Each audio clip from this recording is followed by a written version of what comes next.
séculos dos séculos.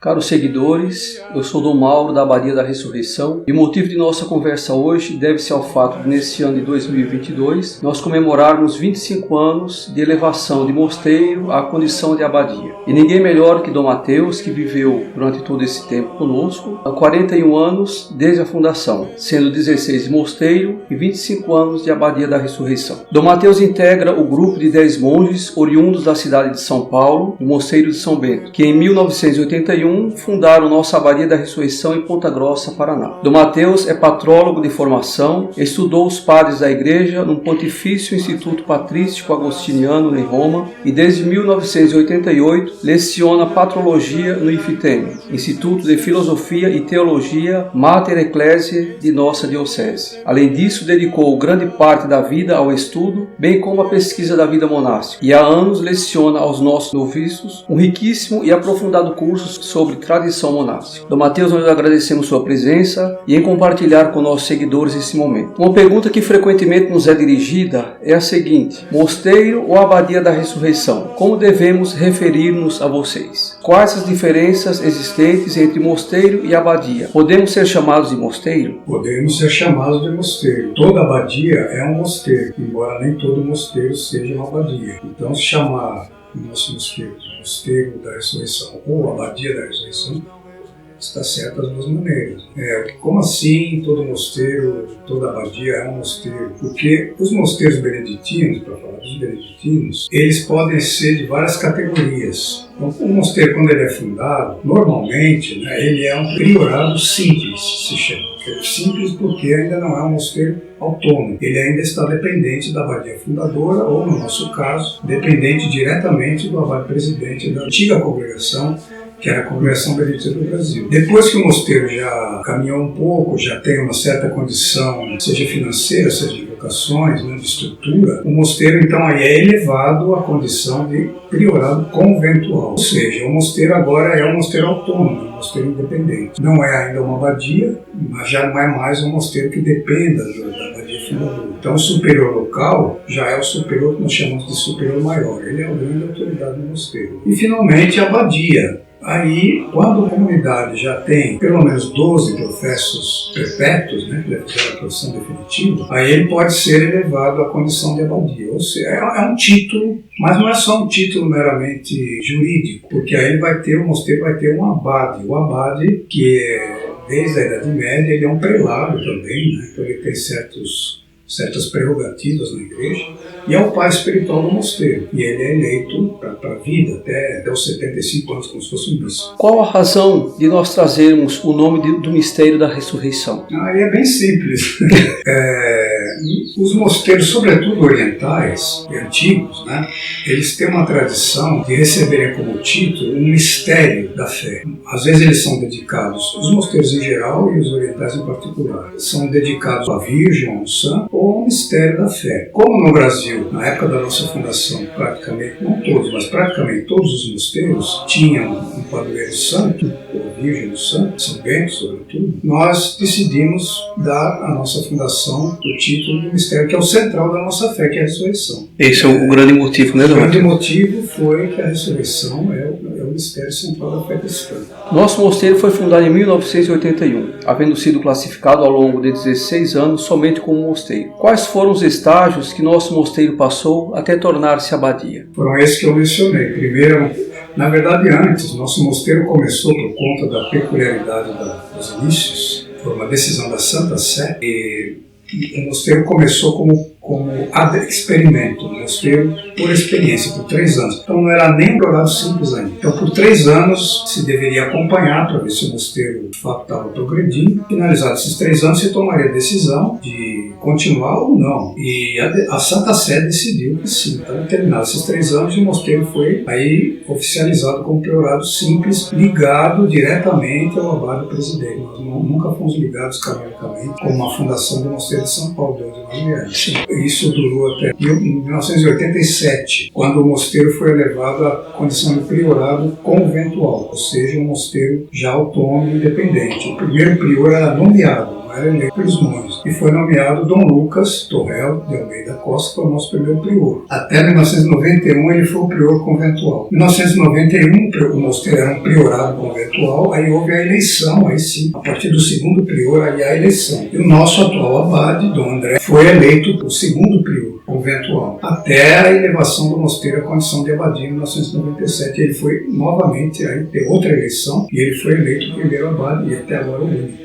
Qual o panorama geral de nosso mosteiro nos primeiros 16 anos de fundação? Houve dificuldades nesse primeiro período? O que não faltaram foram dificuldades, mas também muita fé, muita luta, né? Porque o mosteiro passava, toda a fundação no início é assim, frágil, né? Tanto na composição comunitária, somos pessoas frágeis, como também na questão econômica. Como nós não fomos uma fundação normal, entre aspas, né, do mosteiro fundador, nós tivemos que nos arranjar desde o início economicamente. Então nós não tínhamos nada. O mosteiro passou por um período de muita penúria nos primeiros anos. Mas nunca faltou, nunca passamos fome, né? Sobretudo graças a benfeitores, também a congregações religiosas que nos ajudaram. Devo mencionar a Serva do Espírito Santo, que nos ajudaram bastante no início, a Congregação da Sagrada Família, das Irmãs também, a Franciscana da Sagrada Família e outras congregações, e também algumas instituições europeias que nos ajudaram, nos auxiliaram para a gente poder construir o mosteiro atual. Então o mosteiro foi construído com a ajuda de muita gente que acreditou no projeto, essas irmãs e essas instituições, e o mosteiro pôde continuar para frente. Teve muitas dificuldades também comunitárias, nem todos tinham muito claro o ideal, né, que o mosteiro deveria seguir, e até que se definiu esse ideal, sobretudo com o nosso abade atual, o Dom André. Nosso Pai São Bento, em sua santa regra, diz-nos que os monges cenobitas são aqueles que militam sob uma regra e um abade. O que significa a palavra abade e qual sua importância para uma comunidade monástica? Abade, abá, a palavra vem daí, de abá, que quer dizer pai. O abade é o pai espiritual da comunidade. Ele é o superior, mas é o pai também. O pai é aquele que gera filhos. Então a finalidade do abade não é apenas de administrar o mosteiro, de ser um superior canônico, mas é também de dirigir os monges pessoalmente. Cada monge tem que ser um filho espiritual do abade. Ele faz o discernimento dos espíritos, né? Ele, que é um dom de Deus, para poder orientar cada um na sua caminhada espiritual. Então o abade tem essa dupla finalidade. Ele é um administrador, no sentido de dar a orientação prática, de manter o ideal firme, fundador, mas também de conhecer mais profundamente cada irmão e ajudar esse irmão na sua caminhada espiritual. Por isso a necessidade da abertura de cada irmão, de cada monge ao abade, né, João Mateus? Os primeiros que a gente chama de abades, na tradição monástica, eles não eram os superiores canônicos, eram aqueles eremitas do Egito que se chamavam assim Abantão, por exemplo. Eles não eram superiores no sentido jurídico, mas eram pais espirituais. E isso já se fazia desde o início. O discípulo tinha que se abrir, manifestar ao abade, ao aba, os seus pensamentos, as suas dificuldades, as suas paixões, as suas tentações, para que o abade lhe desse um remédio espiritual.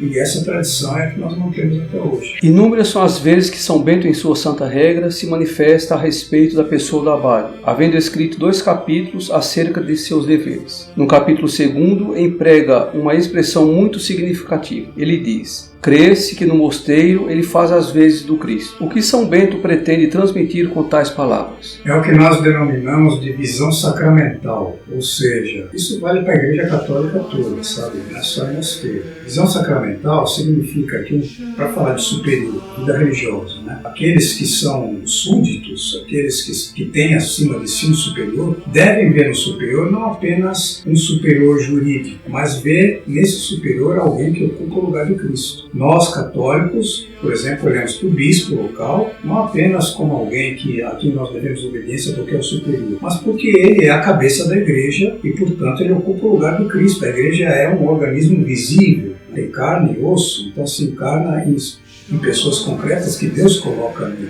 de uma maneira ou de outra. Aquilo que vale para os diocesanos em relação ao bispo, vale também para o monge em relação ao abade. O abade é alguém que nós temos que ter essa visão de fé, que está falando ali em nome de Cristo. Nós, portanto, obedecemos e ouvimos as suas orientações como se viesse do próprio Jesus Cristo. E isso faz uma grande diferença, né, Mateus? Porque se você coloca a sua confiança em alguém que está sendo usado por Deus, você com certeza você vai caminhar livremente e com segurança na vida monástica, porque Deus está conduzindo o abade, né, está conduzindo a vida do discípulo através do abade, não é isso? É isso mesmo. Ninguém é bom juiz em causa própria, também nas questões espirituais. Sim. Porque o grande perigo da vida espiritual é a ilusão. A gente se ilude muita coisa. E o abade, ele tem também essa finalidade de nos mostrar a realidade tal como ela é. Então a gente, ouvindo a palavra do abade e obedecendo, nós evitamos essas ilusões e de andar no caminho errado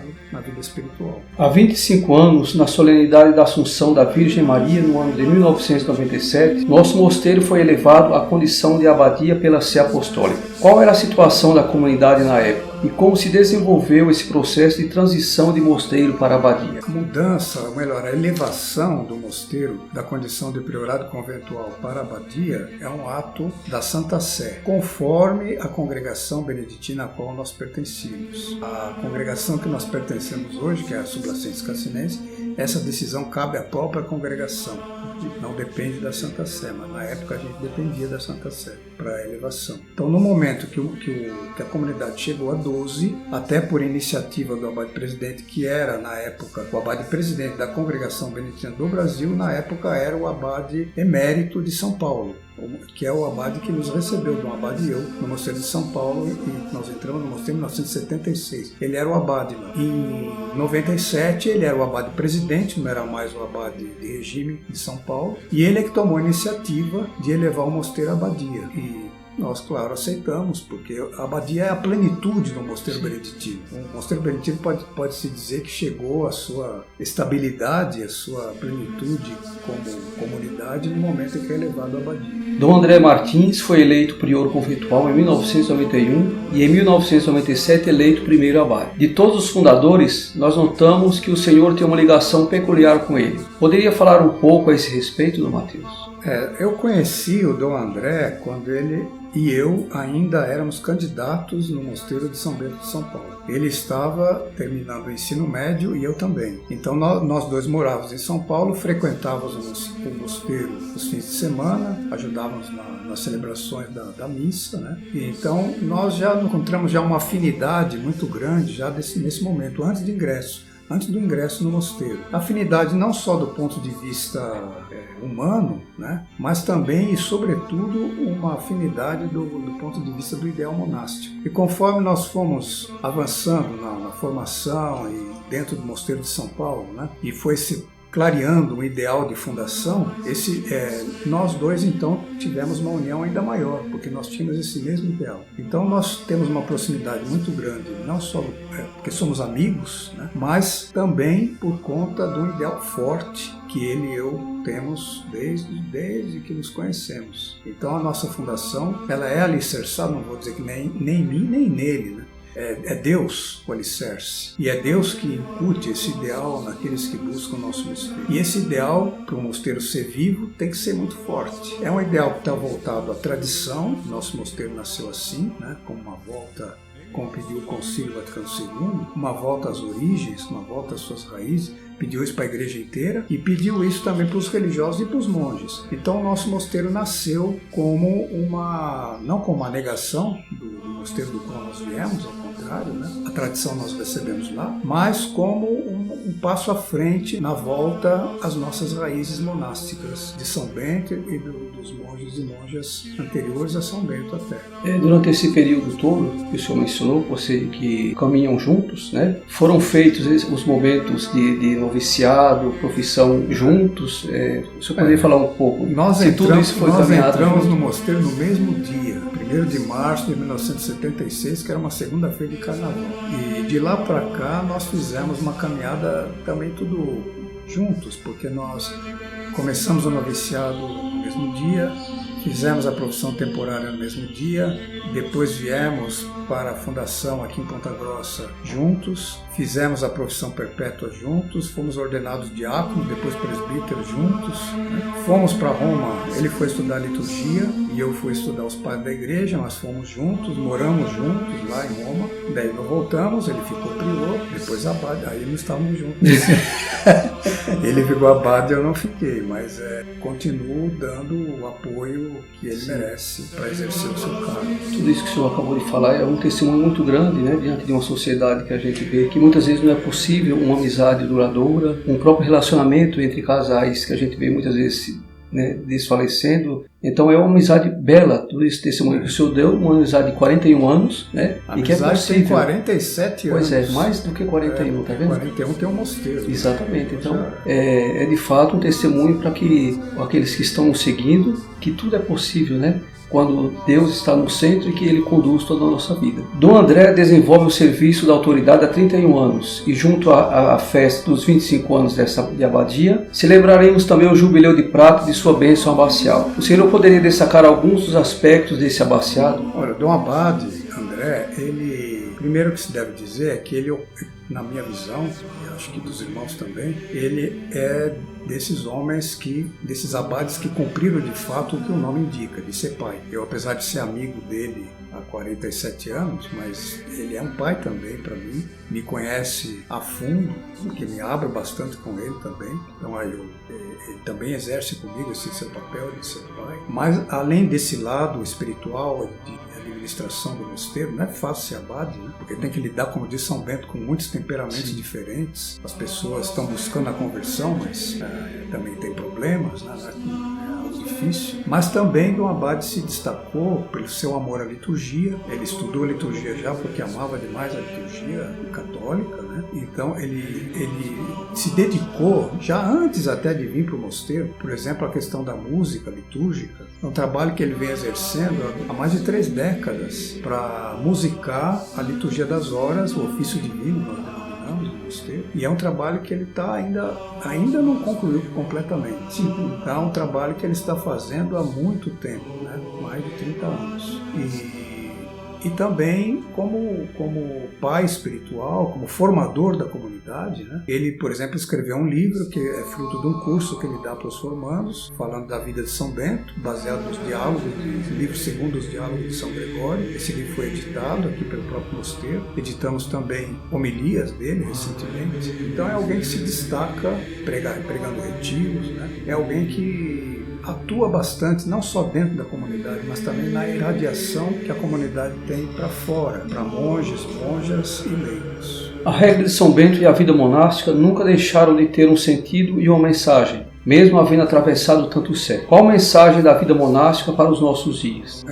A mensagem ainda é a mesma de sempre, a busca de Deus. São Bento, na regra, ele já é um herdeiro de uma tradição anterior. Ele, no capítulo 58 da regra, o capítulo que é destinado como é que se deve receber alguém que procura a vida monástica. E ele diz primeiro que não se deve receber tão facilmente, mas provar se o candidato realmente busca a Deus. O que é um monge? É alguém que dedica a sua vida a buscar a Deus. Claro que isso vale também para qualquer cristão batizado. A busca de Deus é obrigação de qualquer cristão, mas o monge e a monja faz da busca de Deus a sua forma de vida. Então renuncia a coisas boas, porque aquilo que não é bom a gente renuncia no batismo, né? Sim. Mas renunciamos a aspectos até santos da vida cristã, como o matrimônio, né? A ter propriedade, a trabalho honesto fora, né? Isso tudo o monge renuncia em função de um bem maior, que é a busca de Deus, isso em comunidade.